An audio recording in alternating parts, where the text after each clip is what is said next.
بسم اللہ الرحمن الرحیم۔ کعبہ کی کنجی عثمان بن طلحہ کے نام۔ عثمان بن طلحہ کلید بردار کعبہ سے یہ واقعہ ان کی زبانی سنتے ہیں۔ وہ کہتے ہیں، ہجرت مکہ سے پہلے ایک روز نبی کریم صلی اللہ علیہ وسلم سے میری ملاقات ہوئی۔ حضور صلی اللہ علیہ وسلم نے مجھے اسلام قبول کرنے کی دعوت دی۔ میں نے کہا، یا محمد، آپ کیسی عجیب و غریب باتیں کر رہے ہیں؟ آپ مجھ سے یہ توقع رکھتے ہیں کہ میں آپ کا پیروکار بن جاؤں، حالانکہ آپ نے اپنی قوم کے دین کو ترک کر دیا ہے اور ایک نیا دین لے کر آئے ہیں۔ وہ کہتا ہے کہ عہد جاہلیت میں ہمارا یہ دستور تھا کہ ہم زائرین کے لیے ہفتے اور جمعرات کو کعبہ شریف کا دروازہ کھولا کرتے تھے۔ ایک مرتبہ حضور صلی اللہ علیہ وسلم تشریف لائے تاکہ دوسرے لوگوں کی معیت میں کعبے میں داخل ہوں۔ میں نے آپ کے ساتھ بڑی بدخلقی کا مظاہرہ کیا اور نہایت ناشائستہ انداز میں گفتگو کی، لیکن حضور صلی اللہ علیہ وسلم نے کسی قسم کی برہمی کا اظہار نہ کیا، بلکہ بڑے حلم اور بردباری سے میری بدکلامی کو برداشت کیا۔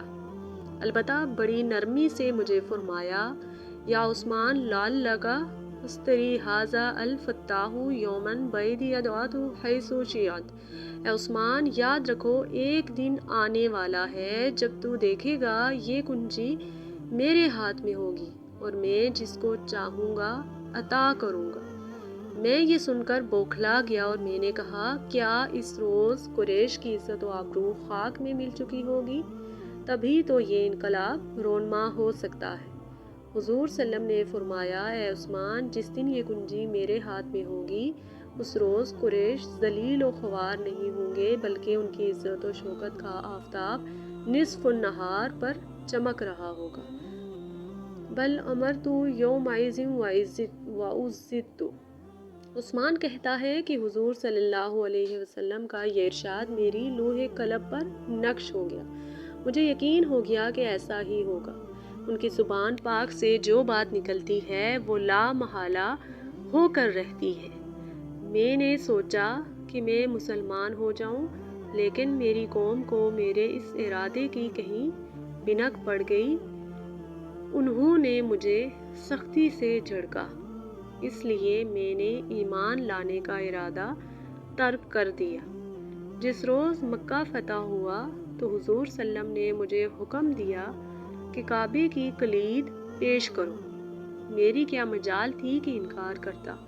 فوراً گھر سے چابی لے آیا اور بصد ادب بارگاہ رسالت میں پیش کر دی۔ حضور صلی اللہ علیہ وسلم نے فرمایا، عثمان، آج تمہیں وہ دن یاد ہے جب میں نے تمہیں کہا تھا کہ ایک روز یہ کلید میرے ہاتھ میں ہوگی اور میں جس کو چاہوں گا عطا کروں گا۔ میں نے عرض کیا، یا رسول اللہ صلی اللہ علیہ وسلم، بے شک آپ نے ایسا ہی فرمایا تھا۔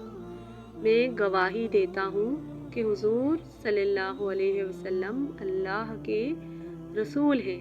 سرکار دو عالم صلی اللہ علیہ وسلم نے وہ چابی مجھے عطا فرمائی، ساتھ ہی فرمایا، خذوها خالدۃ لا ینزعها منکم علی الظالم، یعنی یہ چابی لے لو اور میں یہ تمہیں اب تک کے لیے دے رہا ہوں، اور جو تم سے یہ کلید چھینے گا وہ ظالم ہوگا۔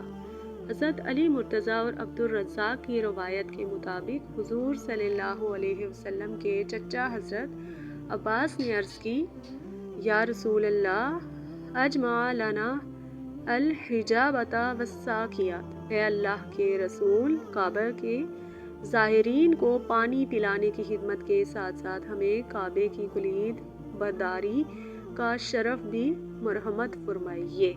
لیکن رحمت عالم صلی اللہ علیہ وسلم نے اپنے محترم چچا کی اس عرضداشت کو شرف قبول نہیں بخشا، بلکہ فرمایا آج کا دن انتقام لینے کا دن نہیں ہے، آج کا دن میرے ابر کرم و وفا کے برسنے کا دن ہے۔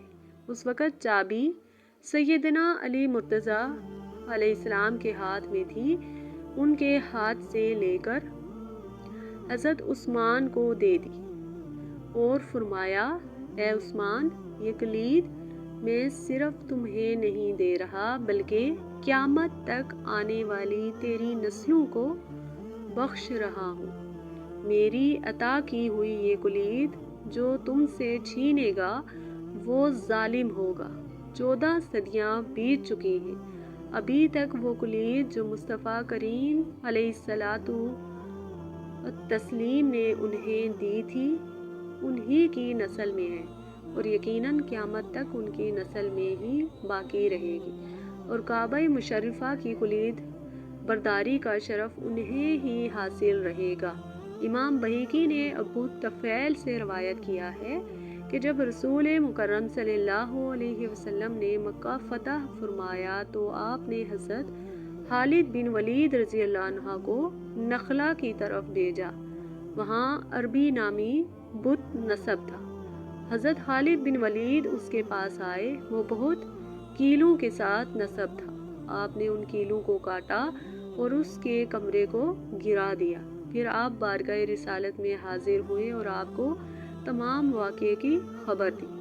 آپ نے فرمایا اے خالد، ابھی تک کام مکمل نہیں ہوا۔ حضرت خالد دوبارہ تشریف لے گئے۔ جب اس بت کے پجاریوں نے آپ کو دیکھا تو وہ پہاڑ پر چڑھ گئے، وہ بلند آواز سے پکارنے لگے اے عزا، اسے عریاں کر دے، اگر تو ایسا نہیں کر سکتی تو پھر ذلت اور رسوائی کے ساتھ مر جا۔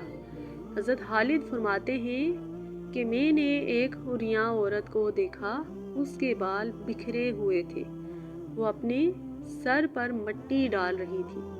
حضرت خالد رضی اللہ نے اسے تلوار مار کر ہلاک کر دیا، پھر بارگاہ رسالت میں حاضر ہوئے اور تمام واقعے کی خبر دی۔ آپ صلی اللہ علیہ وسلم نے فرمایا وہ عورت ہی تو ازبی تھی۔